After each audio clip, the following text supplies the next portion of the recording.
Unstuck Church podcast, where each week we're exploring what it means to be an unstuck church.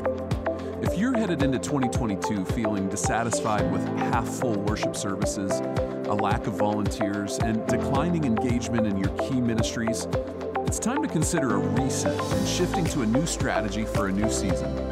On today's podcast, Tony and Amy kick off our new series with a conversation with William Attaway, lead pastor at Southview Community Church, to hear how he's leading his church to embrace a new mindset, find a sustainable pace, and reach people beyond those in the room on Sunday.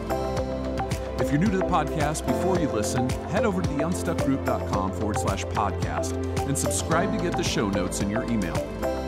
When you do, you'll get resources to go along with each week's episode, including the Leader Conversation Guide and bonus resources, as well as access to our podcast resource archive. Again, that's theunstuckgroup.com/podcast to subscribe. Now let's join Tony and Amy for this week's conversation. Well, welcome back from the holidays to our listeners. Tony, I hope you and your family had a great Christmas and a fresh start to the new year. And we're also launching a brand new 4-part series today. And maybe will you help us with an overview of what this series is all about? Yeah, absolutely. So before the holidays, I shared in one of our podcast episodes on Healthy Church by the Numbers. In fact, now that I read this again, I'm wondering if I pushed a little bit hard, Amy, but I think it's important that we get clarity around this right now. This is what I said. Today is the new baseline. 2019 isn't the baseline. So as an example, if you were a church of 2,000 people in 2019, but today you're a church of 1,000 people, at this point, almost 2 years later, if people haven't come back to church, they're probably not going to come back.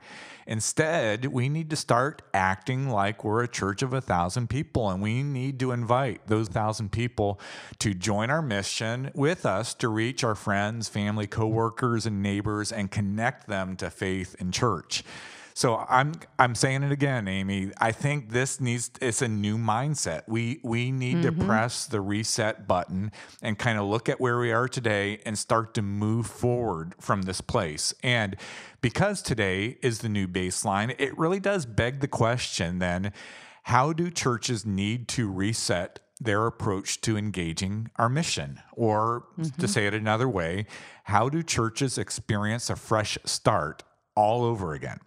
And that's what this series will be about. However, I don't want you to rely purely on my perspective, on Amy's perspective. I want to let you hear from 4 different pastors of 4 churches of different shapes and sizes. We've worked with all of these churches during the pandemic. But Amy, today's first conversation was actually with a pastor that you served in July of 2020. Yeah, July of 2020. That was 3-4 months in. Yeah, let me introduce you to William Attaway. He's the lead pastor of Southview Community Church in Herndon, Virginia, which is, Tony, a suburb of Washington, D.C. And, I just want to say when I first worked with William, one of the things I loved about him out of the gate was as a pastor of a smaller church, he actually had this awareness that, we are small, therefore we are flexible. And kind of even led all of our conversations with, we ought to be trying something new. And it just surprised me, I guess. I shouldn't have been surprised, but it was just a great quality that I saw in him as a leader. And William will share a little bit more about who he is and the church in this interview. However, William represents one of many pastors of smaller churches that we get to serve. And I think you'll be encouraged by his story as he explains how he and the team at Southview are hitting the reset button almost 2 years into this pandemic. Amy, speaking of pastors at smaller churches, my wife Emily prompted this thought in recent days. We were talking about it's a huge challenge. All the teenage girls and young women who are wrestling with body image concerns right now. And Emily was expressing in her wisdom how many young women need the truth of God's voice in their lives today.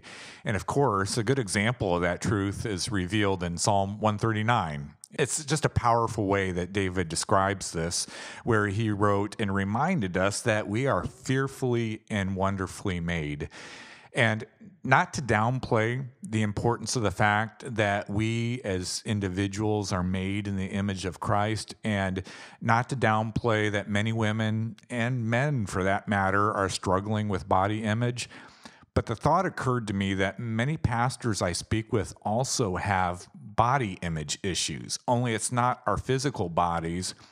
It's our poor body image that comes from seeing the body of Christ in other ministry contexts. It's almost like the Instagram filters that we see, the Facebook updates, all what social media is doing is we're seeing other ministries, other churches, and other ministry contexts, and we compare what we're seeing in churches of other shapes and sizes. We start to compare that to our body, our church body. And if you hear nothing else in this 4-part series, I hope you'll hear this. The body of Christ was also fearfully and wonderfully made. And with the same words that David wrote in Psalm 139, let's ask God for this. Search me, God, and know my heart. Test me and know my anxious thoughts. See if there is any offensive way in me, and lead me in the way everlasting. Amy, I need that prayer in the season, especially in the uncertainty that continues to surround me, to surround all of us.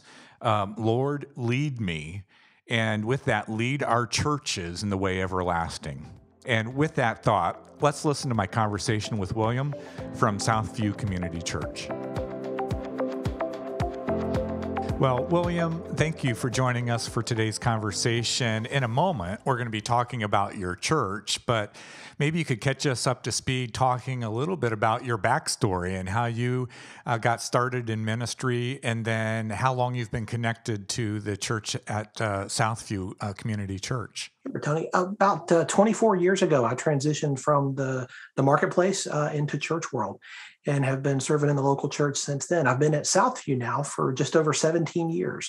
I came here as the associate pastor in 2004, and then transitioned into the lead role when the senior pastor left in 2006. So you've had a good long ministry at the church, and that was probably helpful for you, given what our world and your church experienced in the last couple of years. And actually, with that in mind, let's go back in time to January 2020. I think a lot of us would like to go back in time to January 2020, but give us a picture of what the ministry at Southview looked like before the pandemic. Absolutely. I think that if I was to characterize it in one of the life cycle stages, I would say that we were in the momentum phase. We had gone through some difficult white water, but we were coming out of that, and we were in a really strong season. Things were up and to the right in a lot of our areas, and we were feeling good about that. Yeah, so give us some examples of what specifically you were seeing in the church back at that time. Give me some indication of that momentum that you were experiencing, William. Sure. We saw we've seen a crop of new leaders begin to emerge and be developed in the church. We were seeing new groups starting and launching, and those groups gaining greater health over time. We saw attendance beginning to increase. We saw more baptisms and more decisions. And these are some of the metrics that we look at when we're trying to evaluate month to month. Hey, are we moving the ball up the field here? Are we seeing progress? And the things that we say matter toward our mission of seeing people who are far from God be raised to new life in Jesus. Well, with that, here we are 2 years later. We've gone through a lot of ups and downs in our society, but also in the context of our church ministries as well. And it sounds like a lot at Southview has changed in the last couple of years. So could you give us a picture of where the church is today? Sure. We shut down like most other churches, I think, in March of last year. And we were actually shut down until June of this year. So almost 15 months. That was a lot more difficult and a lot longer stretch of time than anybody anticipated. A lot of that was due to the demographic that we're in. We're in one of the western suburbs of Washington, D.C. And so the demographics here, the population here, the local government here, a lot of that had to do with that. And so we tried to honor the location, the community that we're in, tried to communicate that we are for you. And so up until June of this year, we were online only. And that was really a very interesting thing for us. I would not characterize us as having put a lot of eggs in that particular basket prior to COVID. And so we had to think differently. We had to ask a lot of questions about how we do this differently, how we think about it differently. And so we did. We were a church that had been dancing all around a 200 attendance mark pre-COVID, and now coming back since June of this year, over the last 6 months, we are obviously seeing a lot less than that. We're now dancing just shy of 100. So that's a pretty significant drop for a church like Southview, for any church really, but for us, that has been reflected in every measurable indicator on the dashboard. The small group attendance, giving, serving, of course, attendance, the partnerships that we have with local community organizations, all of these different areas that we look at and say these matter.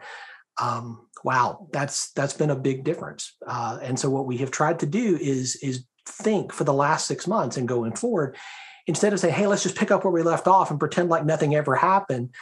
Let's think about this differently. Let's think about this as though, we have more of a church plant mindset where we're starting from a dead stop, and we've got to think differently. We cannot just pick up where we left off because a lot of the population shifted. We had a lot of families who moved out of the area who took advantage of COVID and say, hey, I'm going to move outside of this context, this, incredibly expensive context. We're going to move closer to family. We're going to move to a cheaper part of the country. We're going to move, to where we can get some land and some better environments. So we lost a lot of leaders in that.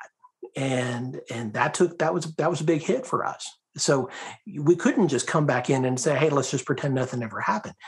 So in a way, it was forced upon us, but I think it really starts with the mindset of the leaders. And so one of the things that we talked about around our elder table, around our staff table, was what does it look like to have the mindset that we're not just going to pick up where we left off, that we're going to come into this with a different perspective, a perspective of, hey, what if we have the opportunity to do something different here?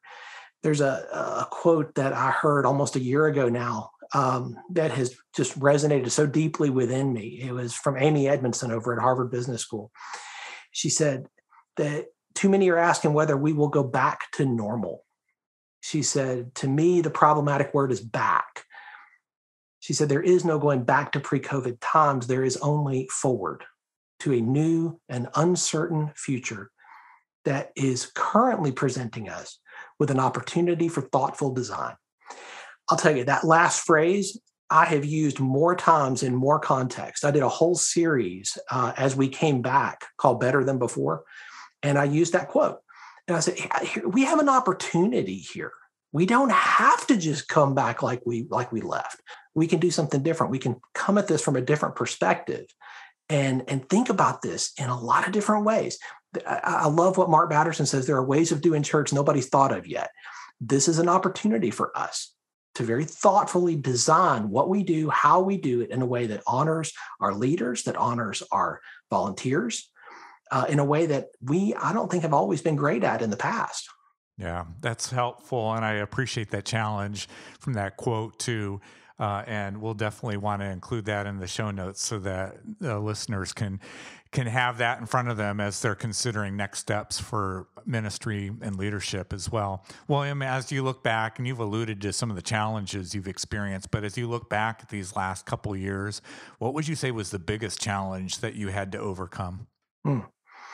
Over the last couple of years, I would say it was not being physically present with the people that were leading for 15 months. That was something that I had never even thought about. Like, how do you lead an organization when you're not physically present with the people, or even many times with the leaders, because our leadership team was remote for a long time. How do you do that? That was an incredibly difficult challenge, and I think what it forced in me, and one of the things I challenged our team with, was we have to not just talk about the teachable spirit that we talk about all the time. But this is a season when we have to model it and we have to lean into it like never before. This is an opportunity for us to learn from people who are farther down the road than we are in a lot of different things. This is an opportunity for us to learn from our Heavenly Father, who's going to speak into us during this season when things are a little quieter and slower. The pace of life can tend to be toxic to our spiritual life. And so I think this was an opportunity for us to listen and really lean into that teachable spirit. William, ministries have learned a lot over these last couple of years, but actually this has been a good opportunity for leaders to learn as well. In fact, you just were mentioning learning. So let me ask, what have you learned as a leader through this last season? I think for me, it has been that teachable spirit. I've talked about that for 20 plus years. Um, but the temptation, the longer you're in a place, and being at Southview so long now, the temptation is to kind of settle into a rhythm and feel like you kind of know what's coming. You kind of know how to navigate around certain things. And even with the unexpected and the uncertainty that is inherent in dealing with people in church ministry, there is a sense where you can kind of settle into a predictable rhythm. And I think what the last couple years has done in my own leadership is shaken me completely out of any kind of complacency or feeling like, hey, I think I can do this. Boy, I'm leaning into that teachability like I never have. I'm listening, I'm learning, I'm reading because I want to honor God in how I lead. And I want to encourage our leaders to do the same, and they're gonna catch that more than they're just gonna listen to me talk about it. So in the series, we're talking about how churches need to reset on this side of the pandemic. What do you think that reset looks like for Southview, and then maybe even more broadly for the church? Yeah, for Southview, I would say there's two things that come to mind with that. The reset for us has focused around these two ideas. One is simplification. Back some 15 years ago now, I read a book called Simple Church, and I immediately got a copy for all of our elder board and said, I want us to read this, I want us to pray about this, and I want us to take some action on this. And we did. And we began to simplify what we were doing in an effort to try to get better at a few things instead of trying to do 100 things at a mediocre level. I know excellence honors God and inspires people, and mediocrity does neither. And so I wanted to get simpler. And so what this season has done, I think, is give us the chance to reset even from where we were and say, how do we do this better? We have certain things that are in our hands, and we have certain things that we wish were in our hands. I love Exodus 3, right? When God comes to Moses and he says, hey, what's in your hand? He doesn't ask him what he wishes was in his hand. He doesn't ask him what's in somebody else's hand. He asks him what's in his hand, right? And so I think for us, it's been a season to evaluate, what do we have currently? What is it that we have the ability to do well with what we currently have to work with? That's people, volunteer, resources. What can we do well right now? And that's required us to simplify. And so that's something that is consistently in front of us. There's a sign above my office door inside that I bought years ago. It just says simplify, because that's something that I try to think about and intentionally and regularly with regard to what we do. That has been a big key with our reset, has been to simplify. The second thing is a sustainable pace. I think that we're not unique. I think pre-COVID, we were running our leaders, our elders, our staff at a pace that was not always sustainable. I think our volunteers keyed into that, and often our volunteers were running at a pace that was not sustainable.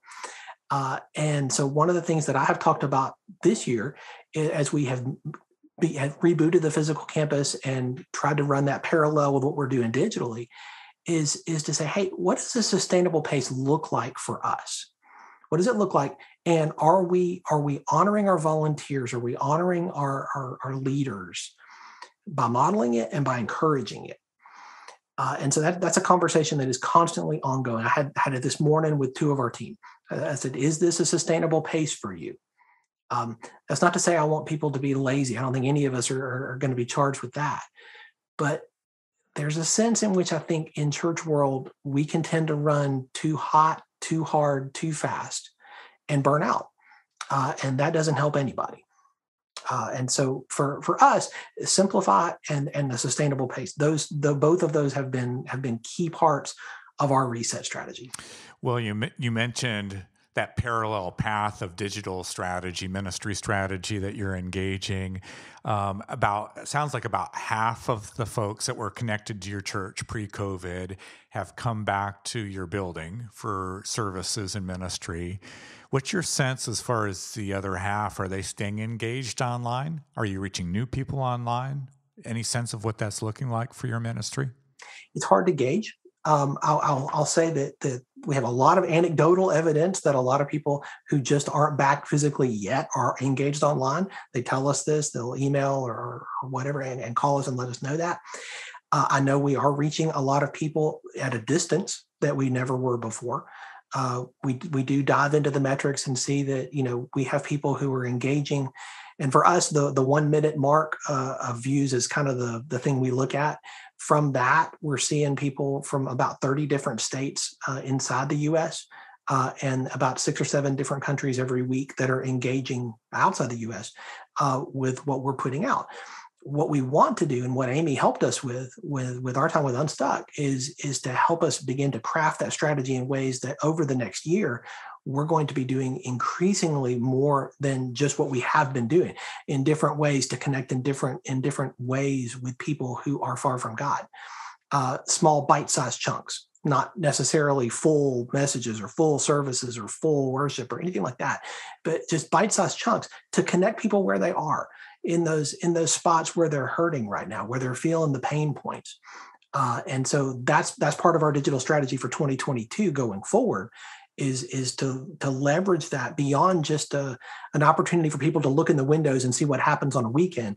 Now, we want to engage with people on a Tuesday at 10 o'clock, because I think that's where the power of the gospel really comes into play, because that's when we're engaging with people who are far from God.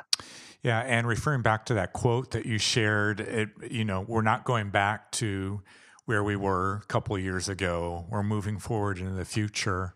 What would you say is the biggest shift, the biggest change that your church has made in its ministry strategy in order to be focused on your forward movement at this point? I think the biggest shift for us has been to think not just the people who are in the room, but to think about the people who aren't yet. For the last dozen or so years, we've been focused on reaching our community. In Northern Virginia, 57% of the people here self-identify as being religiously unaffiliated. 43% are everything from Muslim to Buddhist to Sikh to you name it. 57% say I'm nothing. And so that's who, for the last dozen years, we've been focused like a laser on trying to reach and connect with. What I think this season has taught us is that we can not let up on that particular goal, but we can actually expand it using the digital platforms to connect with people where they are. I think Carrie Newhoff's right. Everybody you want to reach is online. And so what this has given us the ability to do is think parallel and say, hey, we're not gonna let up on what we can do physically, because there's certain things we can only do physically. But there's certain things that we can only do digitally as well. And why don't we leverage those strengths instead of trying to create a one-size-fits-all solution that will just hit everybody, and I think will actually hit no one. Tony, I loved William's genuine spirit, which was on full display in that conversation. Yeah. I'm curious, what stood out to you from your talk with William? Yeah, well, there was a lot packed in that short conversation, but these were some of the key thoughts that really resonated with me. The first being this, and it's, I know, obvious to many of our listeners, but there are still COVID restrictions that are continuing to impact different churches in different ways depending on where they're located. And Southview is located just outside the D.C. metropolitan area, and the restrictions that their ministry has faced in the last number of months and still has today, it's impacting their ministry still to this day. Another thing that stood out to me, though, is just William's really challenge, I think, to all of us, that we have to think differently. And I love how he said, we need to have that church planter mindset all over again. Mm-hmm. We really need to look at this as a fresh new start. And he said, related to that, it begins with the mindset of the leaders. William and his leaders agreed together, we're not going to pick up where we left off. Instead, we have the opportunity to do something different now. And with that, he talked about embracing new opportunities. He said this: we can learn from people who are further down the road than we are. And I agree. That's a great opportunity that we have in this season. And I can tell, Amy, William has a very teachable spirit, and he's encouraging his leaders and his church to embrace that as well. And then really the key part of the reset strategy that William talked about at Southview was embracing these two principles. we need to simplify, and we need to find our sustainable pace. And my goodness, if you're going to learn anything from what we've been through the last 2 years, I think those principles translate well beyond Southview's ministry, because what we're experiencing now is really forcing us as churches to get focused on God. What are you really calling us to do? And with the leaders that we have today, help us find that sustainable pace to move forward from here. Final thing that jumped out to me was William just talking about we can't just think about the people who are in the room with us today. We also have to focus on the people that we're trying to reach. That's good. Well, Tony, help us, especially the pastors of smaller churches. Help us consider one next step coming out of this conversation about hitting the reset button. Yeah, goodness. I mean, there are so many key things that I could pull out as far as that one next step is concerned, Amy. But I think the biggest thing I learned from the conversation with William was around that final thought I just shared is we can't just think about the people who are in the room. We need to have, and we've talked about this a number of times, as churches, we need to have both a reach strategy and a discipleship strategy. And honestly, many times we've seen churches that have worked hard to make sure for the people that are already connected to the church, who are already in the room, what is that discipleship strategy? How are we helping people become more like Jesus?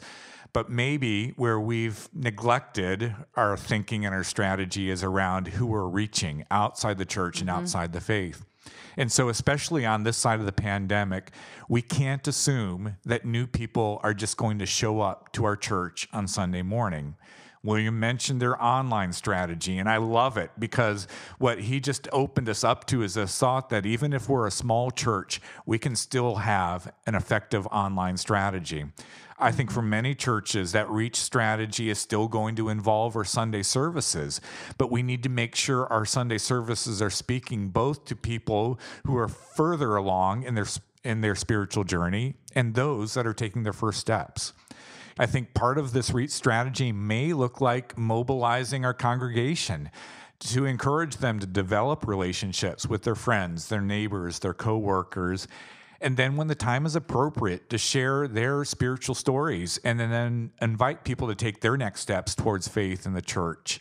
Or the reach strategy may look like engaging in good works in our community to help other people and to point people towards Jesus. I mean, Amy, there are so many opportunities here, so many ways that we could be designing a reach strategy to engage new people in our community, to help point them to Jesus, to help point them to the church. And I would say, especially in this season, when there are so many people who are seeking answers, and there are so many people that are dealing with a variety of different hurts and hang-ups in their lives, this is the time for the church to make sure, again, we're not only focusing on a discipleship strategy, but we're embracing a reach strategy as well. And to define your reach strategy, this may be your first step as a church. Invite your ministry leaders and your congregation to engage that reach strategy with you. And then once you have success around that strategy, continue to encourage people to take their next steps in your discipleship strategy as well. In fact, I would argue reaching others is actually a key part of what it is to be a disciple of Jesus. In other words, reaching others is discipleship. Well, thank you, Tony, and thanks to William for joining us. Any final thoughts before we wrap up today's conversation? Yeah, Southview Community Church, as I mentioned before, is just one example of close to 200 churches we've served during the pandemic. And if you're trying to clarify where you're going next as a church in this season, when really there still seems to be so many unanswered questions, we'd love to help you with that. So it's a new year. Many of us are getting a fresh start. Your church may be ready for one as well. And if you'd like Amy or someone else from our team to help you clarify that fresh start at your church, please reach out to us today at theunstuckgroup.com. Well, thanks for joining us on this week's podcast. If this podcast has been helpful for you in some way, we'd love your help in getting the content out farther. You can do that by subscribing on your favorite podcasting platform, giving us a review, and telling somebody else about the podcast. Next week, we're back with another brand new episode. So until then, have a great week.